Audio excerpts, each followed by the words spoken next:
We are super excited today because we are showing off this massive version of the Horse Knight's Castle that we took from 3 copies of the set that we purchased back in August. Now back then, we took a look at how the 3 official models combined, but there were a lot of pieces left over and we knew that we could do something bigger.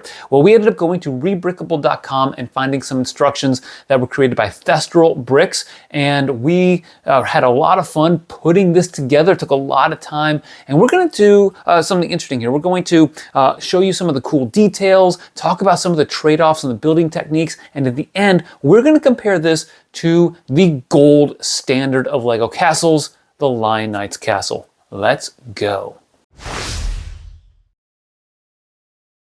Now, 3 copies of the medieval Horse Knight's Castle amounts to over 4,100 pieces in total. So that's something you want to keep in mind as we go through this and compare it to the Lion Knight's Castle. With so many pieces, this took a long time to build, which is a testament to the size and scope of this creation.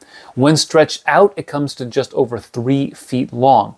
The build is split up into 8 different sections, which you build one at a time. There are either clips or bars on the edges of each section that allow you to connect them and take them apart for easy transportation.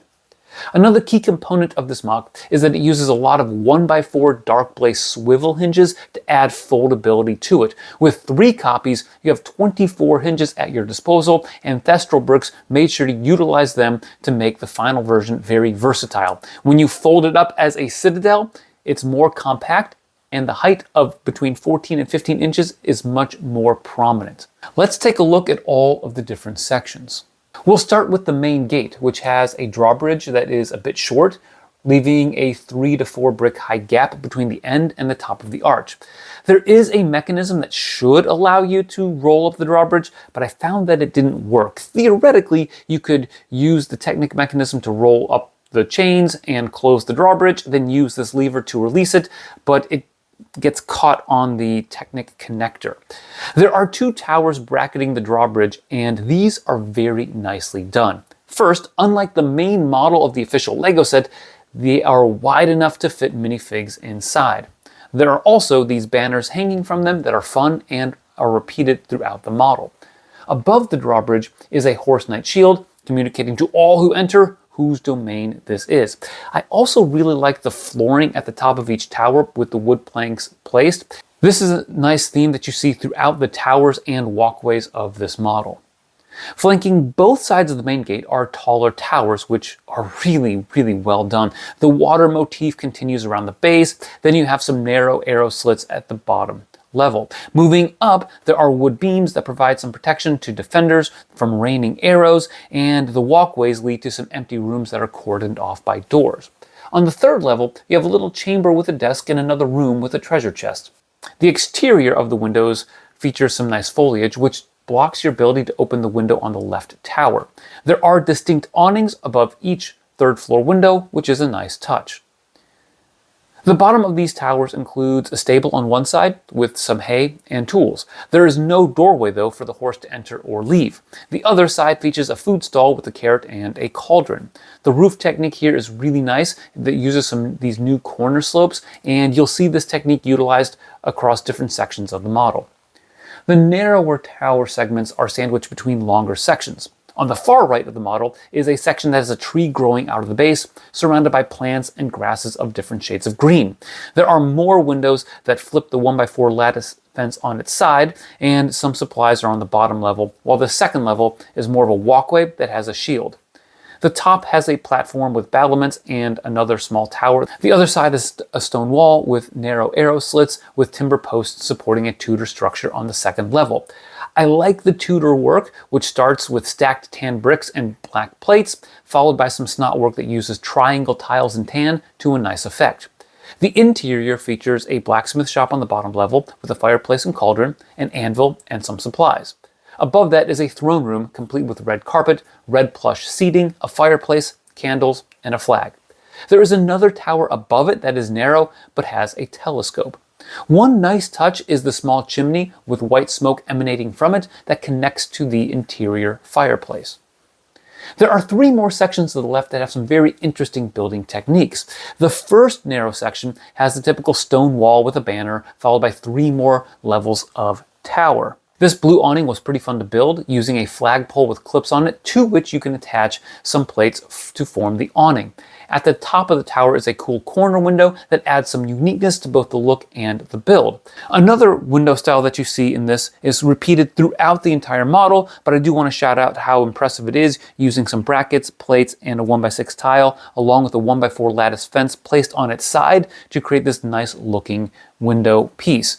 It was pretty cool to see it come together, and it was nice that there are enough pieces to replicate it throughout the entire build. The interiors of this tower comprise the arts hub of the castle. The bottom has an easel and a plume that you can use as a paintbrush. On the second and third levels are some rooms with candles and various writing supplies. The top level is empty, but it does have some nice exterior details, including some foliage and a banner.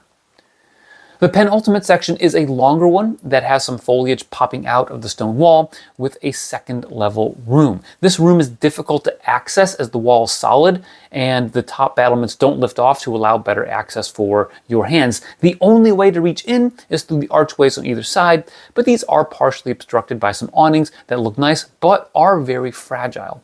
The bottom interior section is a treasure room that utilizes another treasure chest and some yellow angled tiles as gold. Our final section is a narrower one that has a typical stone wall and arrow slit window. The second level has another snotted window plus some great offset work, combining stone and timber to support the third level and its peaked roof. This technique was a lot of fun to build, with a 1x3 jumper plate being used to help connect everything and make it reasonably sturdy. Even the dark gray plates placed at an angle here are well done, which helps to achieve the roof line. On the inside is a small tavern section with a cleverly constructed keg on the bottom, a dining table on the second level, and a bedchamber at the top. All told, this was a really hefty build, and this uses about 3,600 out of the 4,100 pieces for the 3 models. And I gotta say, it was really interesting to build. It had a lot of great characteristics to it, and I commend Thestral Bricks on the thoroughness with which they used to build all of these different sections of the castle. Rebrickable or custom models are always a little bit tricky because you're restricted in the pieces and parts that you can use. And you definitely see this as Thestral Bricks had to make some compromises when it came to the building techniques and making a castle that was really big and impressive with the limited number of part selections. The trade-off that I'm talking about is seen in spots where there are lots of 1x1 bricks stacked on top of themselves, which you might not normally use as a building technique. But keep in mind that one copy of the set comes with 112 1x1 bricks in light and dark gray, so 3 copies have 336 of them. So if you're going to build a castle from all the pieces that are included, you're definitely stacking a lot of 1x1 bricks. One positive of this is that it forces the designer to find creative solutions to building a castle. Thestral Bricks clearly put time and thought into this build, utilizing almost all of the pieces in putting it together. And you can see this when they use hinge bricks as architectural details on this section, just as Lego did in the Jousting B model of the official set. Even when some of the sections used similar concepts on the base, such as the narrower sections with the 2x4 slope and arrow slit windows, the upper levels tended to be different. Not only does this result in a nice asymmetry to the final result, but it helped to keep the build engaging. The lack of parts diversification is one weakness of the set, but it also allows you to see how Thestral Bricks used clever building techniques to compensate for that. One of the other drawbacks is that this doesn't really go through the normal Lego design process, which includes tests for structural integrity. There were definitely some weak spots in the build, so that when I tried to place some pressure to push pieces down, entire sections collapsed and I had to rebuild them. Some of the tree branches are also a bit loose, and I thought that the building technique of attaching a Technic connector to a 1x1 round tile with a bar was clever, but the drawback is if you bump it, it falls off. I don't think this is a huge problem overall with the set. If you just plan on displaying this, it's not going to fall apart, but if you are going to be playing with it, or if you have kids that are going to be playing with it, you're definitely going to notice parts and pieces fall off that may be tricky for them to rebuild if they don't have the instructions in front of them, or if they don't really have a sense of how everything was built in the first place. I think this represents, though, a good reality of these kinds of creations. I think they're very, very impressive, and they're a testament to what we can do with Lego pieces. But because you're creating it from 3 copies of the same set, the limitations can be somewhat significant. All right, so now we're in line to compare 3 copies of the Horse Knight's Castle in a custom build that's very large with the Lion Knight's Castle. Now, why are we going to do this? Because if you take 3 copies of this, it adds up to $390 US. This will cost you $400 US, and so they're actually pretty comparable in terms of price. Now, in terms of pieces and minifigs, there's going to be a little bit of a difference, and that's one of the first comparisons we want to make. You'll note that this one has over 4,500 pieces compared to this collection of pieces, which is just over 4,100 pieces, and this particular model, which leaves about 500 pieces left over. So you can definitely tell that there's a lot more depth to this particular build right here with the Lion Knight's Castle than this one here. This one is pretty impressive, and when you have it folded up here or stretched out, it is pretty large. But when you place it side by side with the Lion Knight's Castle, there just is a bit more depth to this, and you also get more minifigs. Second, and importantly, there's a lot more coherence to this build right here with the Lion Knight's Castle as opposed to this. Now, I'm not trying to knock Thestral Bricks. Thestral Bricks has the limitations of using pieces from the medieval Horse Knight's Castle. This, though, was clearly designed with intentionality and purpose. And you can tell this with how everything fits together neatly and like it was supposed to go together. And the part selection is designed for this particular set. These parts were designed for 1 copy of the Horse Knight's Castle and not just 3 copies that you could put into something larger. And you can definitely tell the trade-offs for that compared to this right here. Third, the Lion Knight's Castle isn't just an elite build and an elite display piece. It really does have a lot of really good play features to it, from the working portcullis and drawbridge to this hidden wall section here that moves out for a prison break, to a gate in the back and a water wheel over here. And there's so many different components to it that allow you to do some very cool things with it, whether it's a display element or a play element. This set right here does have some elements that can be used to play with, but it doesn't have the same level of them when it comes to this. And again, it goes back to the reality of taking 3 copies of the Horse Knight's Castle to combine them into 1. But it does demonstrate that this has not just the versatility when it comes to display and the build, but also the play side of things as well. Now, that's not to say that you can't do something incredible with 3 copies of the medieval Horse Knight's Castle. I want to reiterate that this is actually a very, very impressive build in terms of the versatility, whether you lay it out straight or fold it up into this citadel right here. And I think Thestral Bricks deserves to be commended for the end result, not just the effort and the time that it took to come up with this, but it does look really good, and there are some very fun building techniques in it.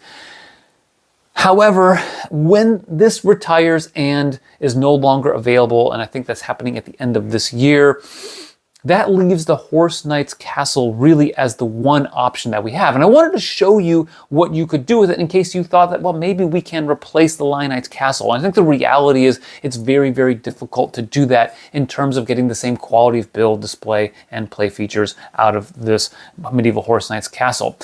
The hope would be that this retires and gets replaced next year. I'm not aware of any real rumors that are indicating as such, so we might be left with the medieval Horse Knight's Castle. And I do want to show you some of the things that you can do with it and what some of the creative solutions that people have out there for this particular set. So all told, I definitely think the Lion Knight's Castle is superior to 3 copies of the medieval Horse Knight's Castle. What does that mean then? Well, if you have the funds and you're thinking about getting 3 copies of the medieval Horse Knight's Castle and you don't have the Lion Knight's Castle, go with the Lion Knight's Castle if you can find it online or if at the Lego store in order to buy it. If you already have the Lion Knight's Castle, I think, it's not entirely worth getting 3 copies of the medieval Horse Knight's Castle to build this. I think it would be nice to have 3 copies of the medieval Horse Knight's Castle to add pieces to your collection from which you could build something like this or some other style of castle like you might have seen from Bricklink designer programs or such mocks. But I don't know if you really want to go this route. I'm just not sure it's the same level of quality that you're going to get with an official Lego set or a Bricklink Designer program. I do want to commend Thestel Bricks for creating this, and I want to put the link to the instructions down below so that if you do have multiple copies of the Medieval Horse Knights Castle and you want to try out this build or use this as a display, by all means, go ahead and do that. I found the build experience to be very fun. I found that it's a very cool and impressive model when all is said and done, even if it doesn't quite match up with one of the all-time great Lego sets, right? I think that's a tough comparison for any Lego castle, much less something that is forced in terms of the limitation of the parts. So there you go. I hope you enjoyed this comparison and review. I hope that you were able to not only enjoy but learn something about Lego techniques and what you can do with 3 copies of the Medieval Horse Knights Castle. Thanks for watching, and always remember to keep building together.